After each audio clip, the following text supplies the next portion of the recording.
Ngithanda ukulibingelela zihlobo egameni lenkosi yethu uJesu. Siyambonga uNkulunkulu osiphe impilo, wasinika ithuba njalo lokuba sizofunda ilizwi lenkosi. Ngiyakukholwa ukuba ngemva kwale inkonzo sonke asizi ukufanana. Sikhangela ke isihloko senkonzo le sithi sona Intshumayelo Emalibeni. Intshumayelo Emalibeni. Siza kufunda ilizwi lenkosi encwadini kaMateyu 8 iverse ngelika 28 usiya ku 34. Ngifunda eBhayibhelini lesintu. Kwathi esefikile ngaphesheya elizweni lamaGadarena, bamhlangabeza ababili bengenwe ngomoya ababi bephuma Emalibeni. Besesabeka kakhulu kungasadluli muntu ngaleyo ndlela. Basebememeza besithi, "Silani lawe ndodana kaNkulunkulu, uze lapha ukusihlupha kungakafiki isikhathi na?" Kwakukhona khatshana labo umhlambi wengulube ezinengi zisidla. Umoya ababi bamncenga besithi, "Uba usikhupha sithume ukuba singene emhlambini wengulube." Wasesithi kibo, "Hambani." Baphuma bengena engulubeni, umhlambi wonke waphaphathekela emaliweni, waphoseka olwandle, wafela emanzini. Ababezelusa babaleka baya emzini, babika konke lokwakwenzekile kibo abangenwe ngomoya ababi. Khangela, umuzi wonke waphuma ukumhlangabeza uJesu. Bathi bembona bamncenga ukuba asuke emikhawulweni yelakibo. uNkulunkulu sengathi angabusisa ukufunda kwelizwi lakhe. Asikhulekeni.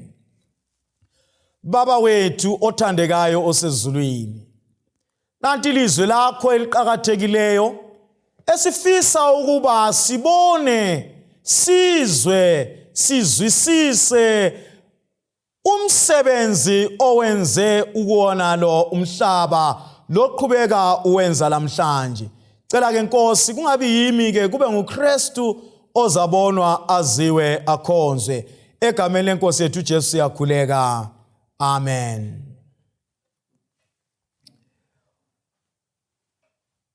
Umcijo wokuqala engifisa siukhangele ngothi wona pulpit on the grave. Sibona kusiba khona intshumayelo elibeni. Lapha kuMateyu sihlangana lamadoda amabili afunyanwa esemalibeni. Ungafunda kuMakho sithola kuyindoda eyodwa efika esigabeni sokuba uJesu ayibuze igama lakhe. Kanti ke kuvangeli likaLuka sihlangana kule ndoda imessage yonke buya lapha iza ifana. Okukhona ukuba sihlangana lali ndoda kumbe lala amadoda besemalibeni. Kuyini okwenzakala emalibeni? La amadoda afunyanwa esemalibeni. Ngibona impikiswano enkulu phakathi kukaJesu loSathane. Ngibona kule indawo emalibeni. Kuyini engikubonayo? Ngibona amadoda amabili esemalibeni. Nxa ngikhangele ngibona amaliba amacala funa asengamaliba asechiwe ukuba abantu bangayingcwaba khona ngoba kukhona amadoda alamadimoni, kukhona amadoda angethanjiswe. Nxa kukhulunywa ngamaketane bayaqamula, nxa kukhuluma ngentambo bayaqamula ngoba akuseyibo abaphilayo, kukhona osokuphila phakathi kwempilo zabo, bagcwele amadimoni. Kalibongwe igama lenkosi ukuba phakathi komumo okuthi akusela muntu ongawuhlenga, akusela muntu ongaba lusizo ngoba bazanyiwe phela ukubotshwa ngamaketane, bazanyiwe phela ukuba basiwe ezimulini. Ngicabanga ukuthi funa nxa ungavakatshela ezimulini zabo ufike ubuze ukuthi ubaba walapha ungaphi, babengaphendula bathi sewafa kodwa yena ephila emalibeni. Ngibona kungasela muntu owengabasondelela kepha kuphela uJesu. Uyakhetha ukuba ayefinyelela kule indawo, ahambe kule indawo esazi ukuba kukhona abantu abadinga usindiso. Sihlobo sami ezithandekayo, nasi indaba isimanga. Xa uJesu esiyabafinyelela, ngiyambona uJesu eyinkosi yamakhosi, engumbusi wababusi. Ufinyelela abantu nxa ungabakhangela isimo sabo sebemadabudabu, sebemdwetshu, bavuza igazi, inzipho zinde, inwele ziyalenga khonale. Akusela muntu ongabanceda, bangcolile, bayanuka. Kodwa uJesu ulanda abantu besemumweni osubaliswa njengokuthi awusela ndlela yokuncedakala. Uyasondela uJesu ukuba abafinyelele laba bantu. Xa ebafinyelela, sihlobo zami ezithandekayo, ngizwa isililo, ngizwa ukukhala okukhulu. Jesu, silani lawe. Kuyini engubona lapha? Ngibona impikiswano enkulu eyaqala ezulwini.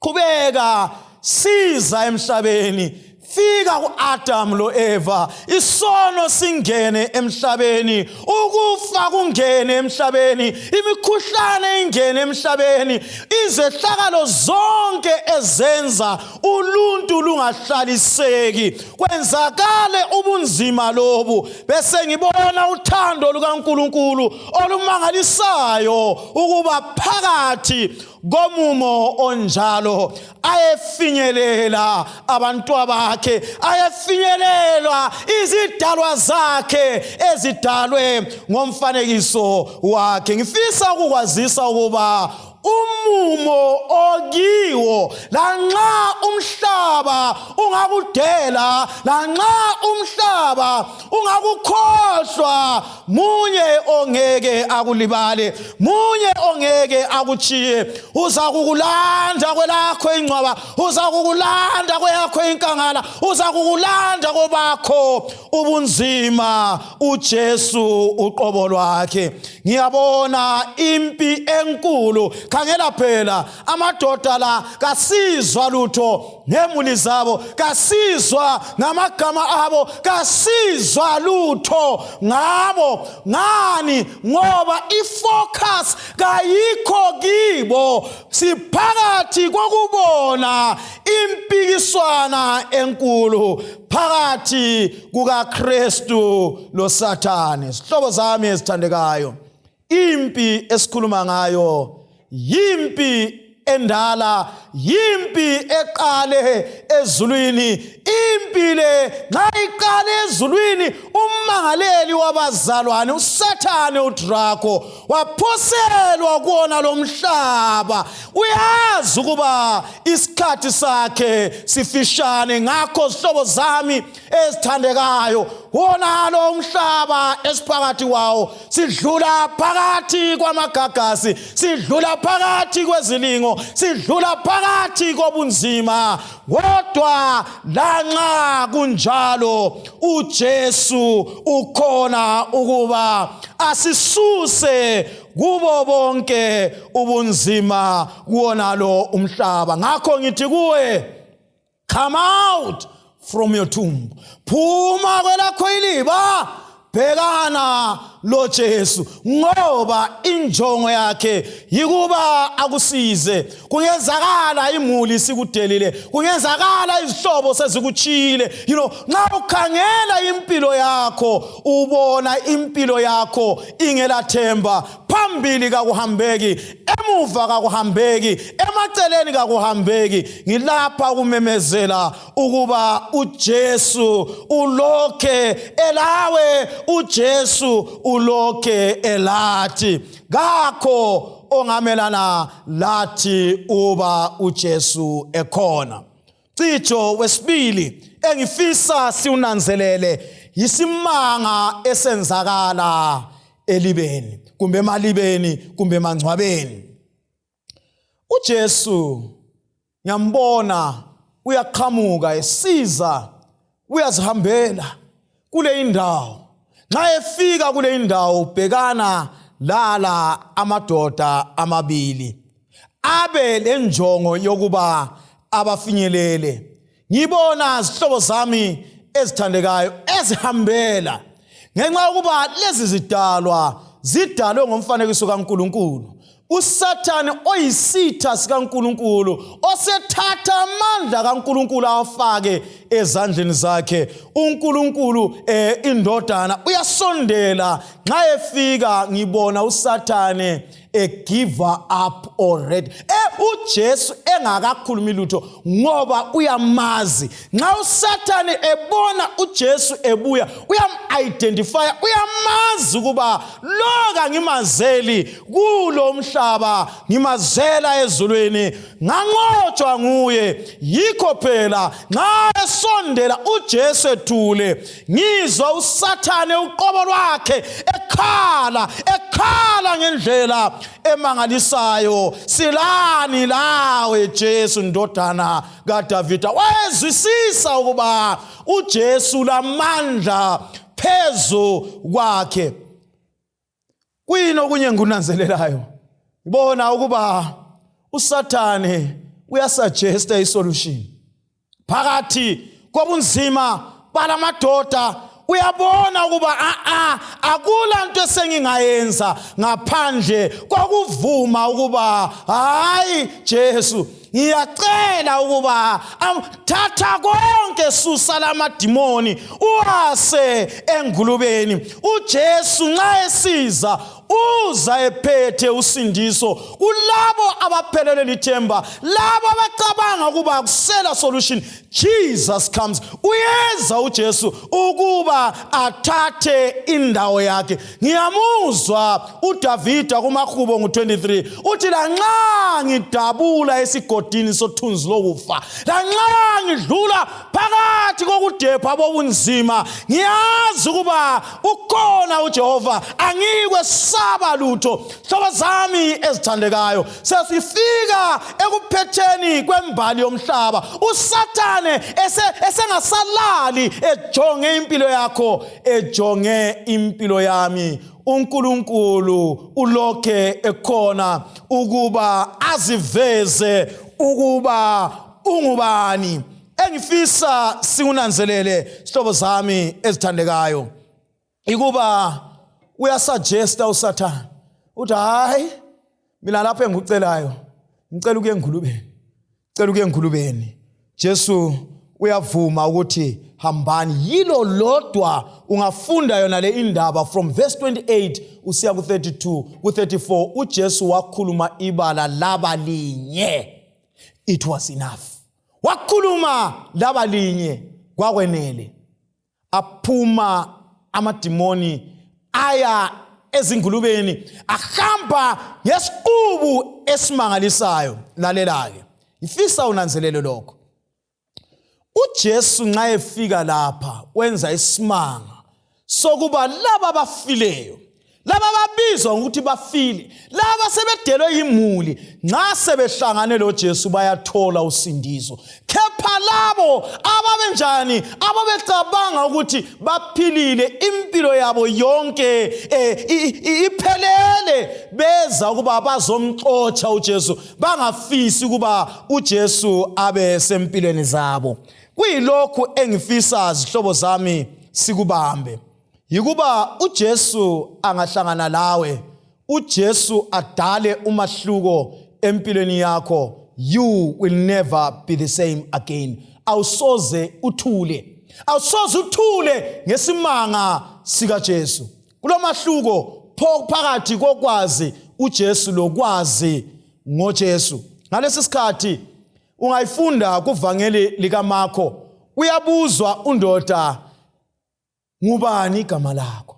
Uyaveza ukuba nginguLegion ngoba sibanengi, okuyikuveza ukuba phakathi ayisimi kungamadimoni aphila phakathi kwami, kodwa udaba lwami alukho emadimonini. Udaba lwami kalukho, hayi alukho emadimonini, alukho kuSathane, kodwa lukulesi simanga esikuJesu. Nxa uJesu eseyisilisile le indoda, lithi iBhayibheli uJesu wayithuma le indoda. Phakathi kokuthi isitholile ukusila, kangizwa kuthiwa yafisa ukubuyela emulini. Kangizwa kuthiwa wafisa ukwazi abantwana bakhe bangaphi badleni. Kangizwa, kodwa ngimbona undoda enamathela kuJesu. Ngimbona undoda ehlabelela ingoma, ngikhululiwe, mayibongwe inkosi. Ngangiboshiwe ngamaketane kaSathane, ngikhululiwe, mayibongwe inkosi. Ngalesi sikhathi indoda ngiyayibona isiphuma, isithunyiwe nguJesu. Wayinika icommand, hamba ndoda, hamba shumayela ivangeli. Ngiyayibona ilanda amadolobho ali-10. Ngiyayibona ngabe kungaba seZimbabwe, ngiyayibona ichumayela eFolosi, ngiyayibona ichumayela eHwange, ngiyayibona ichumayela koBulawayo, ngiyayibona ichumayela eMasiko, ngiyayibona eMtare, ngiyayibona eHarare, ngiyayibona eKaroi. Indoda ephakamayo ngoba akuseyiyo ephilayo, kodwa uKristu sephila phakathi kwayo. Nanka amazwe ngiwaletha kuwe mhlobo wami, nxa uJesu usuhlangane naye impilo yakho kayizukufana. Nxa usuhlangane noJesu, uJesu uzakukwenza wenelise ukuvangela. Sifika ekuphetheni kwembali yomhlaba, uyabizwa wena, uyabizwa, ngiyabizwa ukuba asingeneni umhlaba, ezizweni zonke, endimini zonke, emhlotsheni yonke, uJesu aziwe. Simtshele, siutshele umhlaba ngalokhu uNkulunkulu asenzele khona. Iyaxoxwa indaba mhlobo wami. Umnyaka kwakungumnyaka ka-1990. Ujaha othile wagula okumangalisayo, ebulawa ngumkhuhlane othiwa izathuthwane. Uzavumelana lami ukuthi umkhuhlane wokuwalwana asomkhuhlane nje olula ukwelapheka. So ujaha lo kwazanywa imizamo yonke ukuba ancediswe. Kwazanywa ngabazali bakhe baze bachiya ichurch, bahamba ezinyangeni kwehlula, bahamba kubaprofeti kwehlula, kwahanjwa ezindaweni ezinengi kwehlula. Kodwa ngomnyaka ka-1990 ujaha lesegulile iminyaka efika 2. Iyaxoxwa indaba ukuba ujaha lo wathathwa ngunina sokufike i-camp meeting eyayikhona ngo-August 1990. Unina wamusa kumfundisi owayekhona. Mfundisi, ngilapha kuletha indodana. Indodana kayizwa kuhle, indodana iphathekile. Mfundisi, angikwazi, ngizamile imizamo yonke, ngehlulekile. Mfundisi wabuza umbuzo oyisithutha. Mama, uyakholwa na kuba indodana izasila? Mama wendodana watsho kuba ngiyakholwa. Wabuza indodana, "Jaha, uyakholwa yini ukuba uza kusila kulo mkhuhlane. Jaha watsho ukuba ngiyakholwa ukuba ngiza kusila. Nxa esetshilo umfundisi laye watsho ukuthi lami njengomfundisi ngiyakholwa. Nxa kusenzakala lokho, nxa ingxoxo ikhulunywa, umfana wathi enhlizweni yakhe, Nkulunkulu, nxa ngingasila ngifisa ukuba ngikusebenzele. Ngifisa ukuba ngibe sendimeni yakho. Wakhuleka umfundisi, khuleko omfitshane. Sekukhulekile umkhuleko omfitshane, wathi amen. Esekhulekile wathi hamba mama, ukholwa kwenu kulisindisile. uNkulunkulu uyazi akujongileyo ngalo umfana. Bahamba umama lo mfana, umfana lwadlula usuku izathuthwane 0. Kwadlula iviki izathuthwane 0. Kwadlula inyanga, waphela umnyaka 1990, wadlula umnyaka ka 1991, 92, kuthiwa umfana waba stronger and stronger. Yeah. 1997 kwenzakala kwaba le camp meeting kundawo efana nayo, the same pastor owamkhulekelayo weza ngumchumayeli kuleyo camp meeting. Umfana la kuyilapho abhaphathizwa khona, wabhaphathizwa ngulo umfundisi. Ngomnyaka olandelayo umfana wagcotshwa ukuba ngumdikoni, wangena ku ministry, literature ministry, thengisa izingwalo. Okweminyaka ifika 7 umfana nozathuthwane.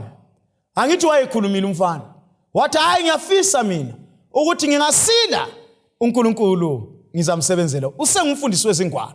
Wana nguyana wachumayela ivangeli. Wachumayela ivangeli. Kwaya umfana lo wabizwa ukuba abe ngumfundisi wensimu.